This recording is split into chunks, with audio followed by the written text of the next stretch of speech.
The border wall. Why paint it black? Aesthetic choice or something more? And our reporter Jordan Elder asks if Mexico plans to paint the other side too. Are the numbers really down at the southern border? And what does that mean? Congressman Tony Gonzales weighs in on border security. I'm Yami Virgin. This is Immigration Crisis, the fight for the southern border.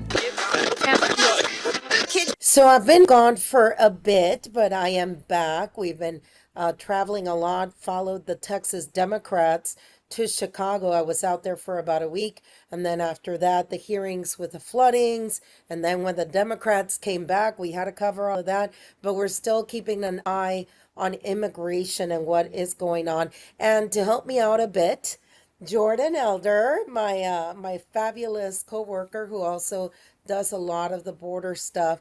And Jordan, welcome. Thank you for helping us out this week. Of course. It's always a pleasure being on this podcast. All right. So while everybody's seeing everything that's going on, all the actions with ICE and ERO, there's a lot of other things going on that we may not hear so much in the mainstream media and doesn't get the coverage I think that needs to get.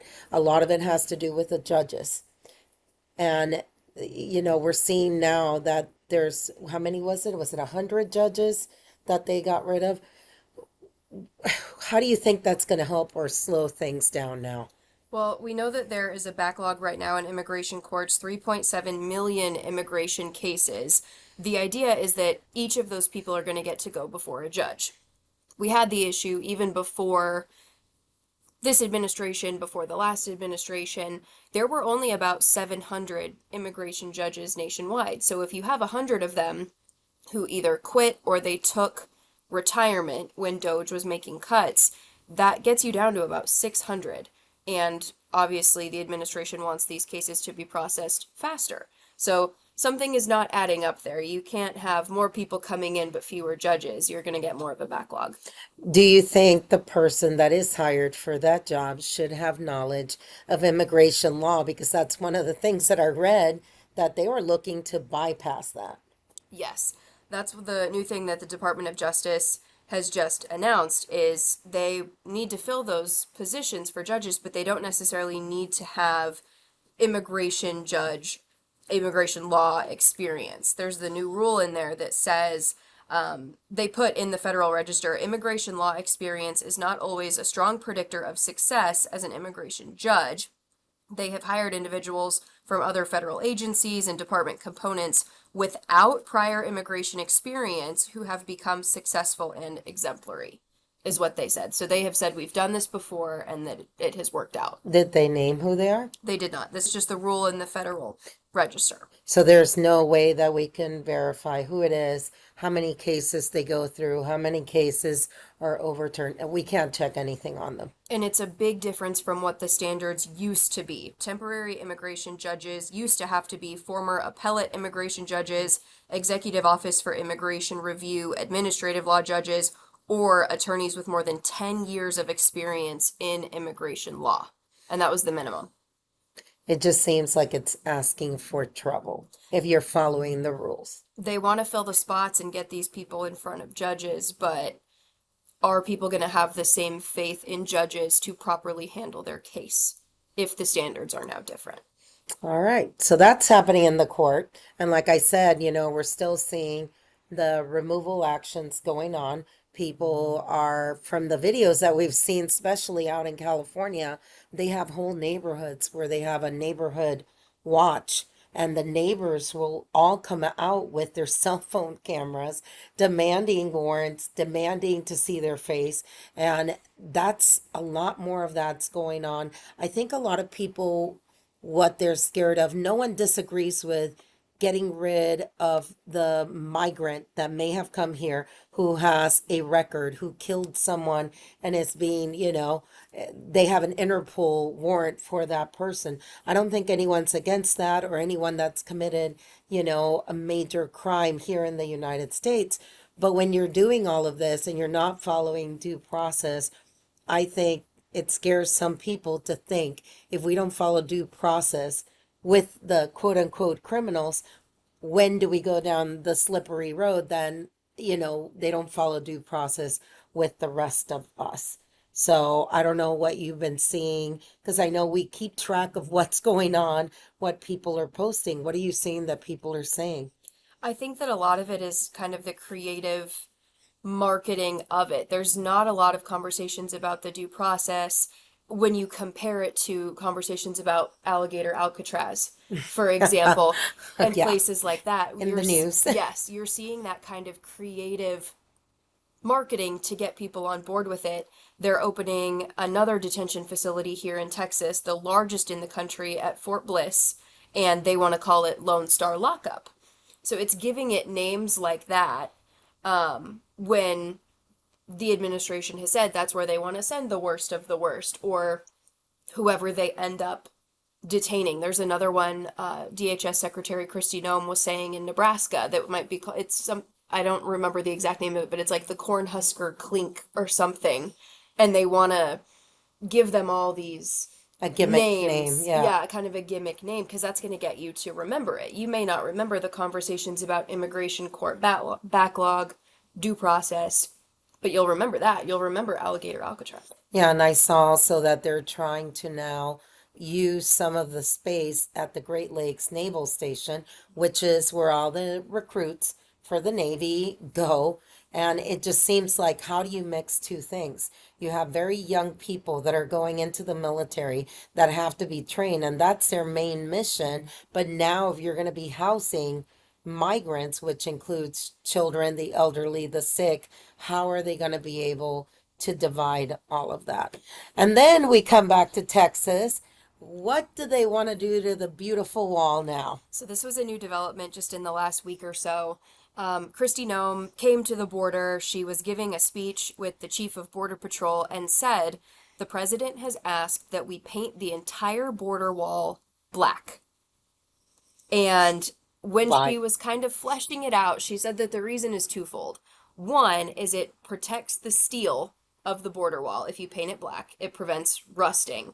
But also, it'll make the border wall so hot that people in the dead of summer and fall in the day won't be able to climb or saw through it, that the heat will repel them, and that that's something that the president has wanted to do for a long time. Is there evidence of that? Not necessarily, but as far back as 2020, President Trump was saying that that was something that he wanted to do. So now she has said, okay, that the order is out there. We're going to paint the border wall black. Not all of the contracting has been handed out for it. There's no word on how much that's going to cost. But the people who are critical of this are saying, what about nighttime? You Well, can just exactly. wait for the sun to go down and then it won't be as hot. We're seeing people take ladders to go up and over. They're already wearing ghillie suits, gloves, things like that to protect them from the heat.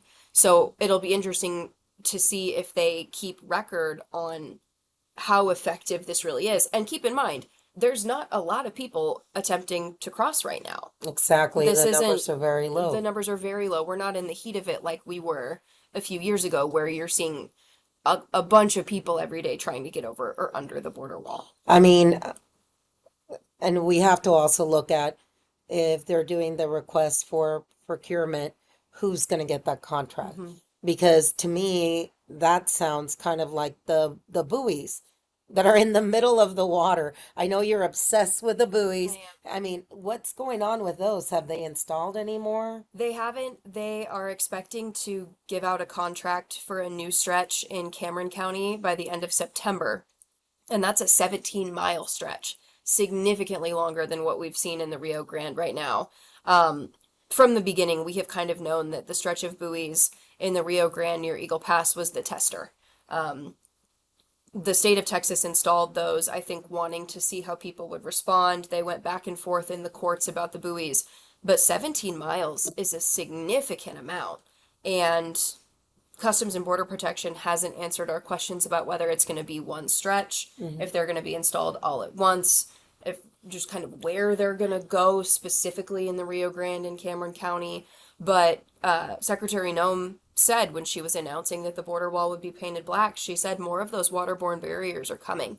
In this congressional spending package, the big beautiful bill, they put billions of dollars toward border infrastructure.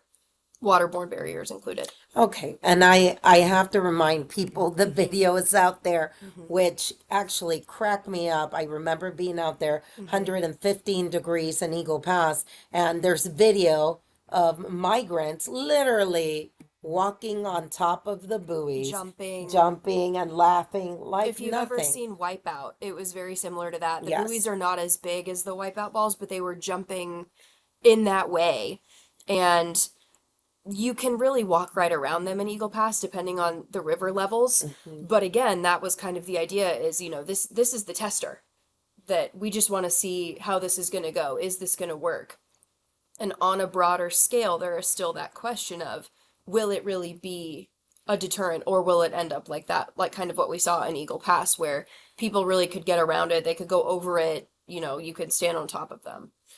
I kind of have to wonder, I mean, with the numbers going down, why are we putting that something needed to be done? It needed to be done, but why are we putting more of a physical barrier rather than doing technology like they've done in Europe and have been very successful at keeping migrants out? And there's funding for both. So in that big congressional spending package, that border barrier funding includes border wall maintenance, border wall construction, waterborne barriers, but then also ground sensors and cameras and things like that, where you can see from really far away if it's an animal, if it's a person. It just depends on the area of the border where all of that stuff is going to be installed. One of the questions that I still have too is a lot of this stuff is going to end up on the northern border as well. There have been cities in Montana and Border Patrol regions that have been thinking up on the northern border about buoys and about barriers like that as well. We don't see nearly the same amount of crossing and issues up on the northern border. There is drug trafficking, there are things like that, but it's nowhere near what we've seen on the southern border. But there's been money allocated for up north too. And I know you and I were talking about it, and there were people questioning, so are they going to paint the Mexican side of the border too? Yes, there were some people on social media asking really good questions when they announced the painting of the border wall, like, we going to have to go onto the Mexican side of the border to do this painting? And the answer is in some cases probably, but it depends on where the border wall is. There's a place where we go in Eagle Pass often where the border wall is yards and yards away from the Rio Grande itself, which is the true divider of the United States and Mexico. So in situations like that, I think the plan is to paint both sides, but if there is a situation like that where it is right on the border, would people have to go on the Mexican side to paint it? And is Mexico going to be okay with that? I don't know. Personally, I don't really see President Scheinbaum saying, "Yeah, you can Yeah, cross please over. come over. Please come over and start painting." Mm-hmm. Unless they just hire Mexican workers and her economy makes the money. I mean, it just seems like while it's quiet, there's still a lot of money making and money spending things going on when you're talking about immigration and the border.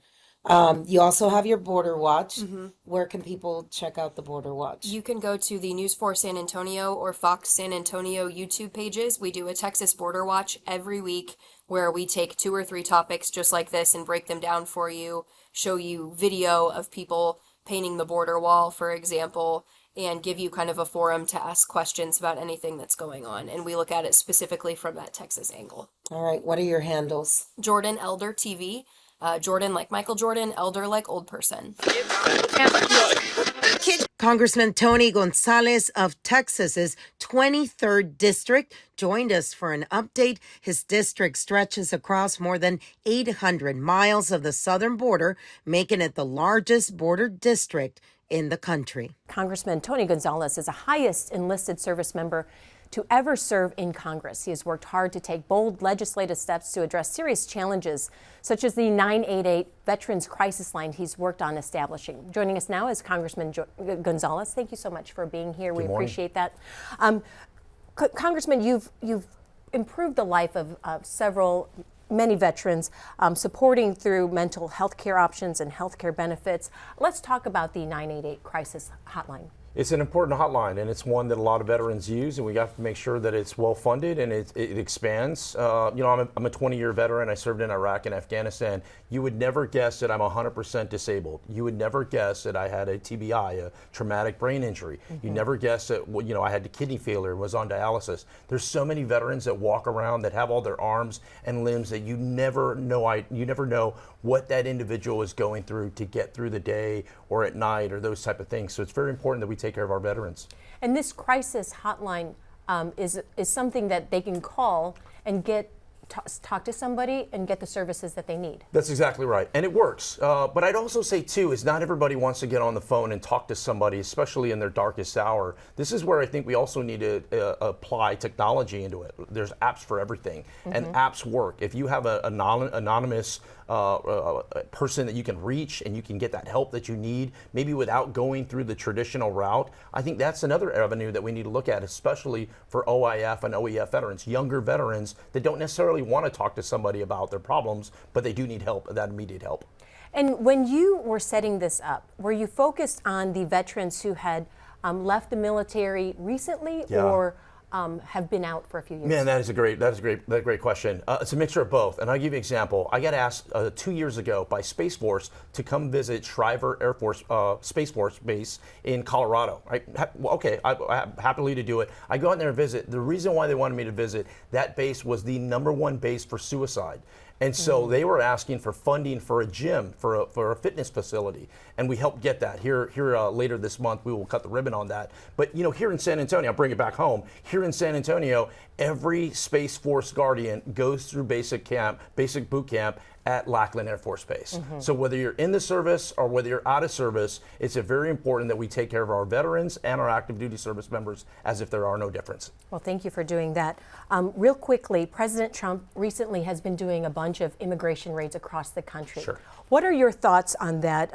I know that it's a very fine balance to border security and meeting the humanitarian needs of migrants. Yeah, one, I appreciate the president enforcing the law. I think it's very important. You and I have to follow the law. Americans have to follow the law. I think it's very important that we have law and order in this country. It's a very, very sensitive and a delicate situation. If somebody's working and they're going about doing their business, you shouldn't put them in the same category as a convicted murderer. If you get pulled over or you get arrested for jaywalking, you shouldn't be in the same jail cell as Hannibal Lecter, right? So there's a difference. And one thing in particular that I look for is let's target convicted criminal illegal aliens, there's over 600,000 loose in our country. I think if the president focuses on that, it's a win-win situation, polls very high. Is there a particular way to do that? Yeah, it's through task forces. It's essentially pulling all your resources, state, local, and federal task forces. They're called anti-gang task forces, usually led by the FBI, where you'll have the sheriff's department,